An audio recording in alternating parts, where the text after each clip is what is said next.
नमस्कार, मी आबासाहेब बच्छाव, महाराष्ट्र राज्य शिक्षक परिषद प्राथमिक विभाग राज्य सहकार्य या नात्याने या ठिकाणी बोलतो आहे.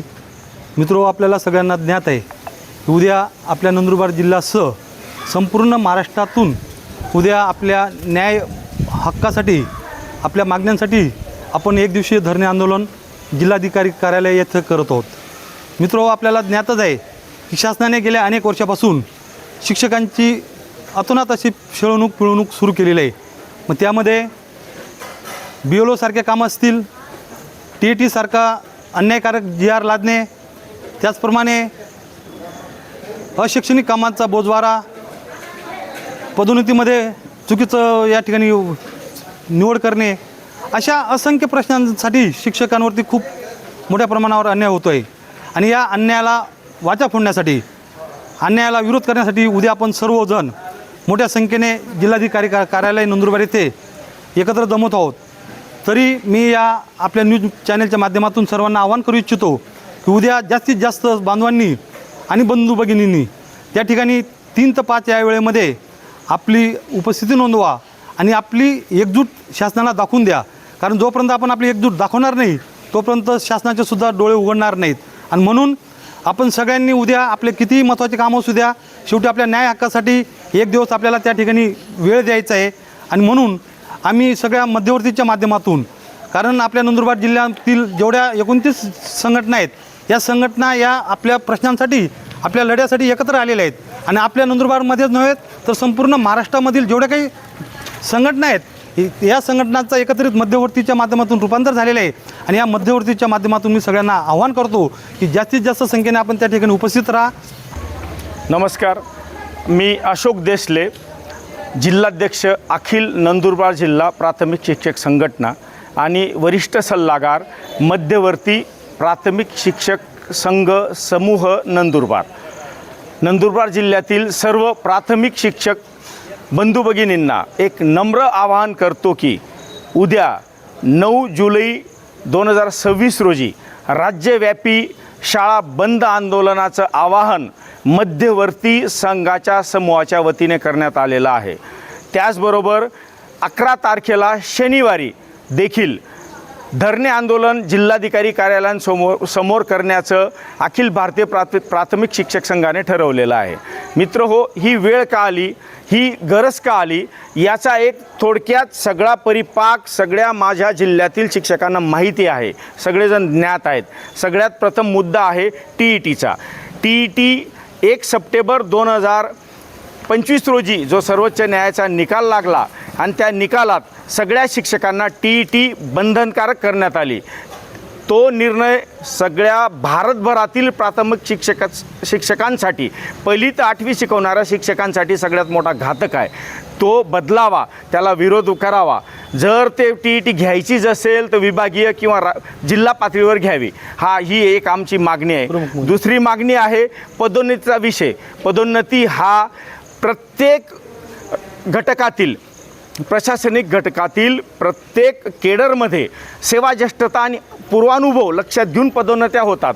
पण या ठिकाणी फक्त आणि फक्त TET CTET धारक शिक्षकांनाच हा नियम लागू केल्यामुळे फार मोठ्या अडचणी निर्माण झालेल्या आहेत. त्या संदर्भातही आमचा विरोध आहे की पदोन्नतीसाठी फक्त सेवाज्येष्ठता आणि अनुभव लक्षात घ्यावा. तिसरी आमची मागणी आहे, जर तुम्हाला गुणवत्ता हवी, आता मी या अक्कलकुवा तालुक्यातील 2री, 3री, 4थी आणि 6वीच्या नवीन अभ्यासक्रमाच्या प्रशिक्षणाच्या परिसरातून बोलत आहे. सगळे बांधव आमचे या प्रशिक्षणासाठी आलेले आहेत. गेल्या 3 दिवसापासून हे प्रशिक्षण सुरू आहे. जर शासन आम्हाला प्रशिक्षित करत आहे, प्रशिक्षित कशासाठी? निपुण भारत अभियान, निपुण महाराष्ट्र कार्यक्रम अंतर्गत FLN ते लर्निंग आउटकम्सपर्यंत आम्हाला विद्यार्थ्यांना न्यायचं आहे. अशा वेळेस तुम्ही आम्हाला असे प्रशिक्षण देत आहात, तुम्ही आम्हाला वेगवेगळ्या माध्यमातून प्रशिक्षित करत आहात आणि ते प्रशिक्षण घेऊन विद्यार्थ्यापर्यंत जाण्याची तुम्ही आम्हाला वेळच देत नाही आहात.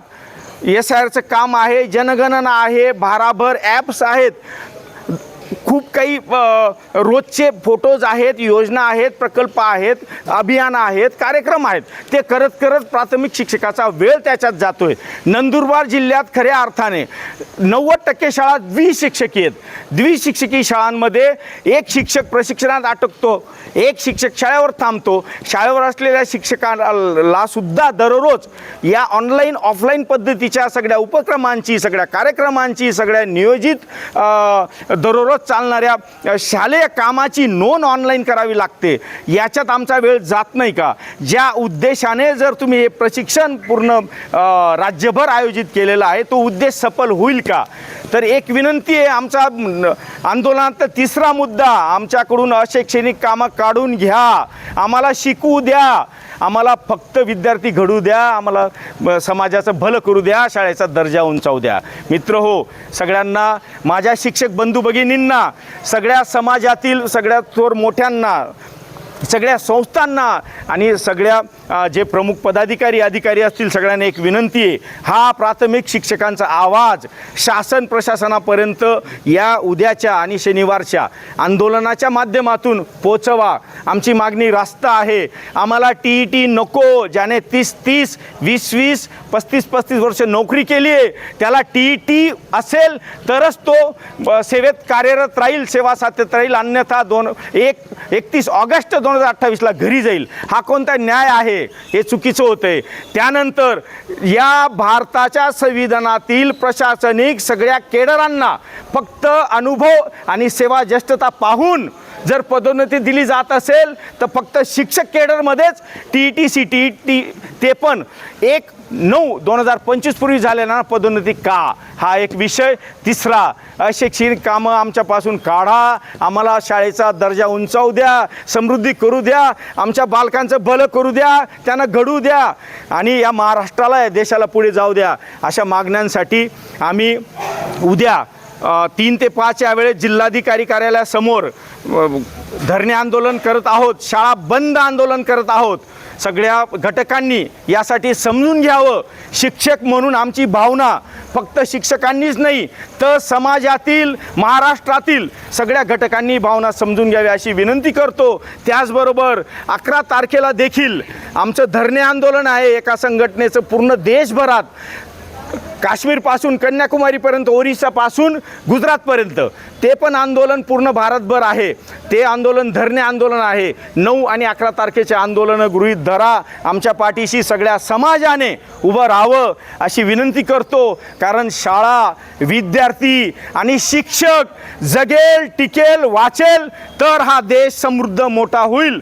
या विनंतीसह कृपया सगळ्यांनी उद्या 3 ते 5 या आंदोलनात सहभागी व्हा, शनिवारी सहभागी व्हा अशी विनंती करतो. मध्यवर्ती समूह नंदुरबार जिल्हा याच्यात 29 संघटना आहेत महाराष्ट्र आपल्या जिल्ह्यातल्या सगळ्या. तर त्याच्या पाठीशी आपण त्यांच्या हाकेला ओ द्या अशी विनंती करतो. थांबतो. धन्यवाद. मध्यवर्ती संघटनेचा विजय असो. मध्यवर्ती संघटनेचा विजय असो.